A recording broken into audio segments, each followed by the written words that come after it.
जीवन बगिया ऐसी उलझी, फूल उगे कम, कांटे ज्यादा, सिमटा जीवन, डूबी सांसें। आना है तो अब भी आ जा, यदि आपने अभी तक अंतिम अध्याय नहीं देखा है तो कृपया करके अंतिम अध्याय देखें, तभी इस अध्याय में प्रवेश करें। बिना पिछला अध्याय देखे इस अध्याय को समझ पाना करीब करीब मुश्किल है। भले से हम अपने को जोड़ना चाहते हैं, बुरे से नहीं, लेकिन जगत दोनों का जोड़ है। या तो दोनों को इनकार कर दो या दोनों को स्वीकार कर लो। दोनों हालातों में दोनों से मुक्त हो जाते हो।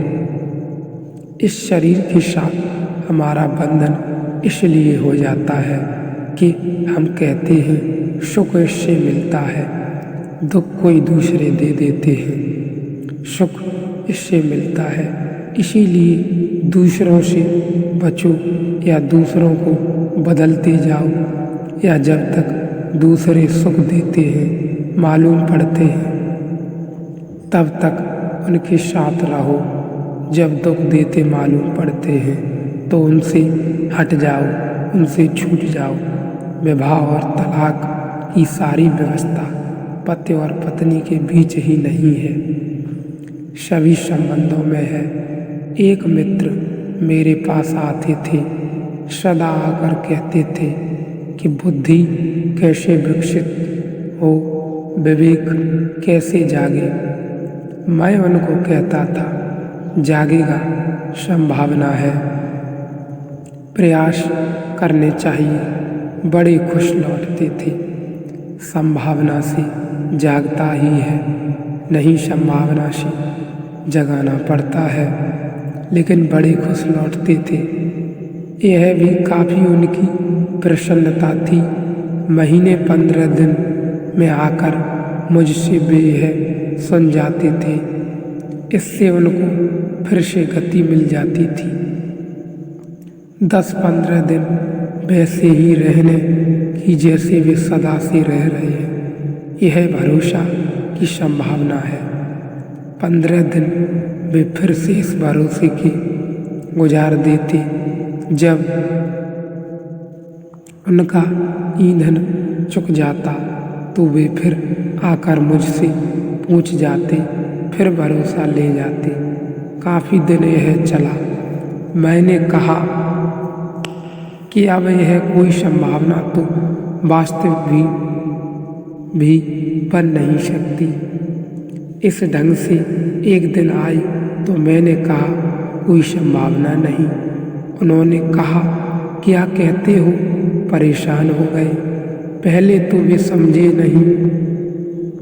कहा क्या कहते हैं, कोई संभावना नहीं। मैंने कहा कोई भी संभावना नहीं। बुद्धि तुम में है ही नहीं जो विकसित हो सके, और विवेक इतनी आसान बात नहीं, तुम्हारे बस की नहीं।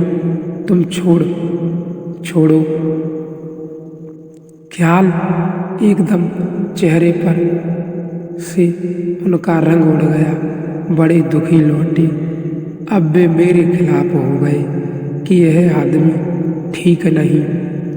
तब तक मैं आदमी ठीक था जब तक कहता था संभावना है। प्रसन्न होकर भी लौटते थे, प्रफुल्लित, गदगद। अब मैं आदमी बुरा हो गया हूँ। इस आदमी के पास नहीं पढ़ना, नहीं पटकना। लोगों को समझाते हैं यह आदमी ठीक नहीं है। यह बड़े मजे की बात है। तब तक ठीक था जब तक सुखद था, और जब तक मैं सुखद था तब तक वे अपने को ही श्रेष्ठ मान रहे थे, क्योंकि संभावना है।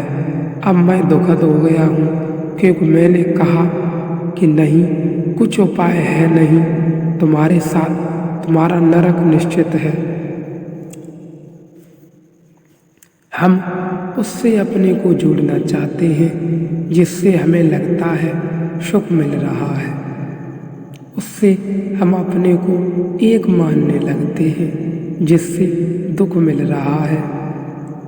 उससे हम अपने को तोड़ना चाहते हैं और चूंकि हम अपने शरीर को समझते हैं कि यह इससे सुख मिल रहा है, हम शरीर के साथ बंध जाते हैं।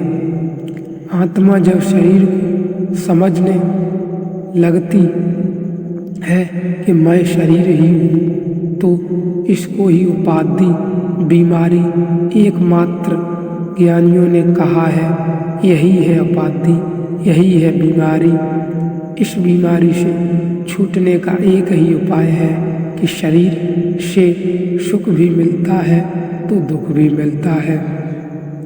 इस पूरे सत्य को देख लें तो सुख और दुख एक दूसरे को काट देंगे और आपको लगेगा कि हम अपनी तलाश करें जिससे न दुख मिलता है न सुख मिलता है, जिससे आनंद मिलता है। आनंद न दुख है न सुख है, आनंद दोनों का अभाव है। उस खोज पर हम निकलें। आज इतना ही। अब हम कोशिश करें कि शरीर से कैसे पीछे हटें। शरीर से पीछे हटने में ही सुख दुख का अंत होगा।